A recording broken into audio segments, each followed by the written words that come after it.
Hello everyone, welcome back to my channel. Generally आप सभी ने देख लिया होगा कॉग्निटिव प्रोसेस वीडियोस को। जनरली हम सब टॉपिक्स को डे बाय डे कंप्लीट करें जिससे आपके सारे डाउट्स क्लियर होते जाए डे बाय डे। जनरली हम लोग डिस्कस कर चुके हैं अटेंशन परसेप्शन को। आज की वीडियो में हम डिस्कस करेंगे इंटेलिजेंस को, इंटेलिजेंस की थ्योरीज प्लस इसके फॉर्मूला। बहुत इंपॉर्टेंट है क्योंकि उससे एक क्वेश्चन आपके एग्जाम में ज़रूर आएगा, क्योंकि कॉग्निटिव प्रोसेस बहुत डिफिकल्ट चैप्टर भी है और साथ ही साथ बहुत इंपॉर्टेंट भी है। एग्जाम में सबसे ज़्यादा अगर कंटेंट आएगा तो इसी यूनिट से आएगा। आपको ये यूनिट अपनी बूस्टअप रखनी है, ऑल द टाइम आपको सारी डेफिनेशंस रिमेंबर होनी चाहिए। So without wasting our time generally we discuss today topic. आज का टॉपिक हमारा है इंटेलिजेंस। जनरली लास्ट तक वीडियो देखिएगा, अपने डाउट्स को डे बाय डे क्लियर करते चलिएगा। So without wasting our time let us start our video. Unit cognitive process की ये हमारी थर्ड पार्ट है। जनरली इस वीडियो में हम डिस्कस करेंगे इंटेलिजेंस को। हमने पार्ट 1 में अटेंशन, पार्ट 2 परसेप्शन डिस्कस करके अपलोड कर दिया है। अगर आपने वो उस वीडियो को नहीं देखा तो प्लीज़ जाकर उस वीडियो को देख लीजिए। कॉग्निटिव प्रोसेस एक इम्पॉर्टेंट यूनिट है। डे बाय डे अपने टॉपिक्स क्लियर करते रहिए, इससे आपकी स्टडी और भी ज़्यादा कन्वीनियंट और हेल्पफुल हो जाएगी यूनिवर्सिटी एग्ज़ाम के लिए। नेक्स्ट जब आपका लास्ट टाइम रहेगा रिवीजन, सब आपकी प्रैक्टिस में बिल्कुल इम्प्रूवमेंट करने की ज़रूरत नहीं होगी, सिर्फ और सिर्फ उस टाइम पे आपको रिवीजन की नीड होगी। So without wasting our time let us start our topic. Today we discuss intelligence in cognitive process. So आपको पता है इंटेलिजेंस का क्या मतलब होता है। इंटेलिजेंस का मतलब वो होता है जिस पर्सन के पास एक एबिलिटी हो उस स्किल्स की या उस इंफॉर्मेशन की, कोई भी स्किल या कोई भी इंफॉर्मेशन में उसने मास्टर हो, वो उसके पास एबिलिटी हो, उसको हम लोग कहते हैं इंटेलिजेंस। इंटेलिजेंस की डेफिनेशन, अगर मैं बात करूँ इंटेलिजेंस की डेफिनेशन मैंने कोई भी नहीं लर्न करी थी और ऐसे एग्जाम में कोई भी नहीं आई थी। तो अगर आपको कोई भी डेफिनेशन इसमें लर्न करनी हो लर्न कर लीजिए, बट मैंने रीड ज़रूर करी थी कि जैसे अगर आए तो बाई चांस तो मैं लिख सकूँ। Intelligence is the ability to master the information and skills needed to succeed within a particular culture. ये डेफिनेशन हमें मिली है 1991 में and this definition is given by लॉल उर्टो। अगर मैं बात करूँ लॉल उर्टो के, तो ये डेफिनेशन उन्होंने दी है। लॉल उर्टो का कहना है जो इंटेलिजेंस है वो एक एबिलिटी है जिसमें आप मास्टर हो, किसमें, इंफॉर्मेशन में, किसी भी स्किल्स में। साथ ही साथ अगर आप किसी भी नीड और सक्सीड में हो तो उसके लिए पर्टिकुलर कल्चर की नीड होती है।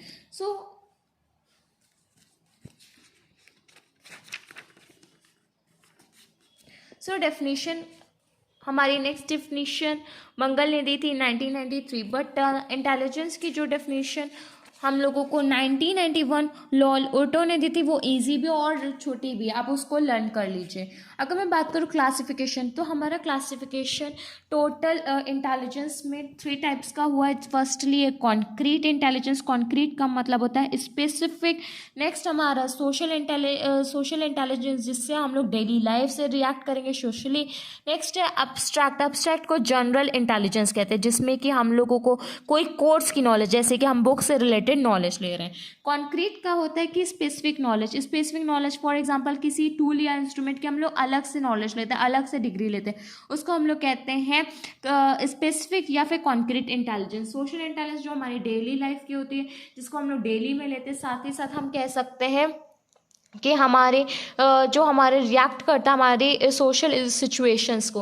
एब्स्ट्रैक्ट और जनरल इंटेलिजेंस की बात करो, जैसे कि हम बात करते हैं कोई भी रिलेटेड टू बुक्स हो या फिर कोर्स रिलेटेड हो, बहुत से लॉयर्स, डॉक्टर, टीचर्स, ये सब होते हैं एब्स्ट्रैक्ट के।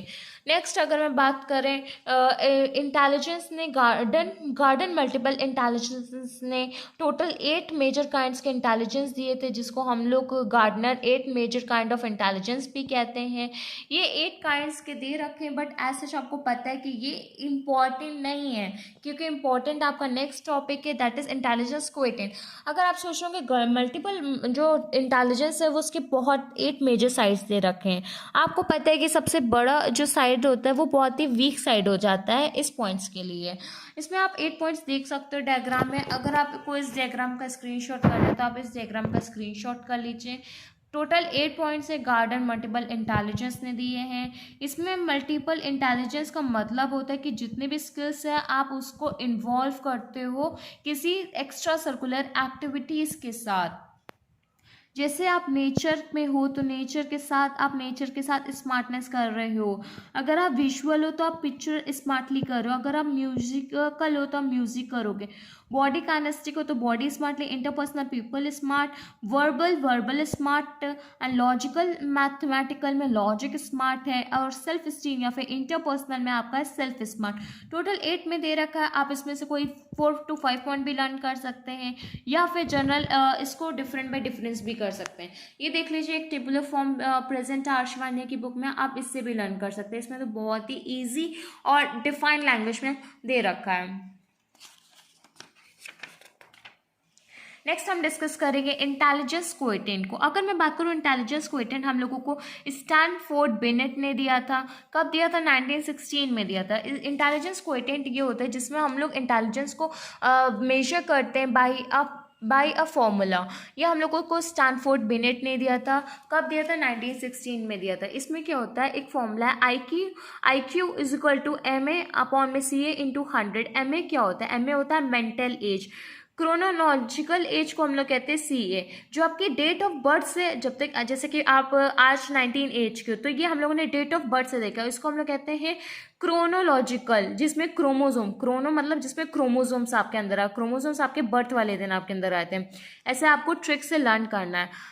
और मेंटल एज जब आपका ये टेस्ट हो रहा होगा, और टेस्ट की भी एक रेंज दे रखी है, आप इसको रेंज लर्न कर लीजिएगा। क्यों? क्योंकि अगर एग्जाम में आपको क्वेश्चन टाइप में आ गया, कोई एक पर्सन है जिसकी मेंटल एज 10 है और उसकी क्रोनोलॉजिकल एज 10 है, तो उसका कितना रहेगा इंटेलिजेंस कोएफिशिएंट। आपको इंटेलिजेंस कोएफिशिएंट की रेंज याद होनी चाहिए, क्लासिफिकेशन याद होना चाहिए। जनरली इसको मैंने भी लर्न करा था और बहुत ईजी आप इसको लर्न कर सकते हो। इसमें क्या है, 140 अबव में genius, 130 to 40 very superior, 120 to 30 superior, 110 to 120 average आएगा, अबव एवरेज आएगा, 90 to 110 एवरेज आएगा, 80 to 90 dull average, 70 to 80 border line जिसको हम लोग कह सकते हैं नॉर्मल, 50 to 70 आपका आएगा माइल्ड मेंटल रिटार्डेशन। नेक्स्ट आपका 50 to 70 माइल्ड मेंटल रिटार्डेशन आएगा, 35 to 50 moderate mental retardation, 20 to 35 severe mental retardation, 0 to 20 profound mental retardation. So these are the IQ range of IQ classification. Generally आप देख रहे होगे कि intelligence इतना difficult topic नहीं है। जनरली हम लोगों ने क्या डिस्कस करा, पहले डेफिनेशंस को डिस्कस करा। डेफिनेशंस डिस्कस करने के बाद में हम लोगों ने डिस्कस करा क्लासिफिकेशन में कॉन्क्रीट, सोशल, एब्स्ट्रैक्ट है। नेक्स्ट हम लोगों ने गार्डन मल्टीपल इंटेलिजेंस के 8 मेजर काइंड्स थे, वो सिर्फ मैंने नाम लर्न करे थे। अगर आपको नाम लर्न है तो इसकी मीनिंग आप अपने आप से लिख सकते हो। अगर आपको इसकी मीनिंग भी लर्न करनी है तो इस टेबलर फॉर्म से करिएगा, ईजी रहेगी। अगर आपने स्क्रीनशॉट लेना है तो आप स्क्रीनशॉट ले लीजिए। आप इस डायग्राम का भी स्क्रीनशॉट ले लीजिए। अगर आप ये बना सकते हो तो अच्छी बात है, नहीं तो मेमोराइज के लिए भी इजी है। नेक्स्ट हम लोगों ने इंटेलिजेंस कोएफिशिएंट देखा था, उसका एक फॉर्मूला है जो कि दिया है स्टैनफोर्ड बिनेट ने 1916 में। वो फॉर्मूला है IQ is equal to MA upon में CA इंटू 100। MA का मतलब होता है हमारी मेंटल एज, CA का मतलब होता है क्रोनोलॉजिकल एज। CA मतलब डेट ऑफ बर्थ से हम लोग काउंट करेंगे, और हमारी जो मेंटल एज होगी जब हम लोग उसका टेस्ट करेंगे, जब हम टेस्ट करेंगे उस एज को हम लोग कहेंगे मेंटल एज। और उसके साथ ही साथ इसको हम लोग क्यों टेस्ट करते हैं, जिससे हम लोग क्लासिफिकेशन कर सकें। अगर हमारी एक रेंज है क्लासिफिकेशन की जिसमें हम लोगों के IQ रेंज दे रखा है, जो हमें हमारा आंसर आएगा उसको हम सेट करेंगे। जैसे कि ओबेसिटी, अगर मैं बात करूँ BMI में, BMI की रेंज दे रखी है जिससे हम लोग ओबेसिटी, नॉर्मल, लीन बॉडी को क्लासीफाई करते हैं। वैसे ही इंटेलिजेंस को करते हैं। क्लासिफिकेशन के लिए आपको रेंज चाहिए, रेंज का नंबर चाहिए होता है। रेंज का नंबर आप इस फॉर्मूला से निकाल सकते हो। अगर मैं बात करूँ इसके यूजेस क्या है, यूजेस ऑफ इंटेलिजेंस, तो आपको पता है यूज़ क्या है। सबसे पहला यूज़ क्या है, आप करेक्ट वर्क कर सकते हो हर एक सिचुएशन में। आप हायर मेंटल प्रोसेस को रिसीव कर सकते हो। आप डिफ़िकल्ट टास्क को ईजिली सॉल्व कर सकते हो, अपनी प्रॉब्लम को सॉल्व कर सकते हैं, अपने सरकमस्टांसेस से, वेराइटीज़ ऑफ प्रॉब्लम से बेटर तरीके से जीत सकते हो। आप इस इंटेलिजेंस से बहुत सी नॉलेज को गेन कर सकते हो, साथ ही साथ इसको प्रोवाइड भी कर सकते हो। अगर मैं बात करूँ इसमें थ्योरीज ऑफ इंटेलिजेंस बहुत टाइप की थ्योरीज इसमें दे रखे हैं, जैसे कि फैक्टर्स थ्योरीज ऑफ इंटेलिजेंस हमारा फर्स्ट है। नेक्स्ट हमारा है process oriented theories of intelligence. ये आपकी जो थ्योरीज हैं इसमें क्लासिफिकेशन इंटरनल भी दे रखा है, इसीलिए ये थ्योरीज ऑफ इंटेलिजेंस हैक्टिक हो जाती हैं।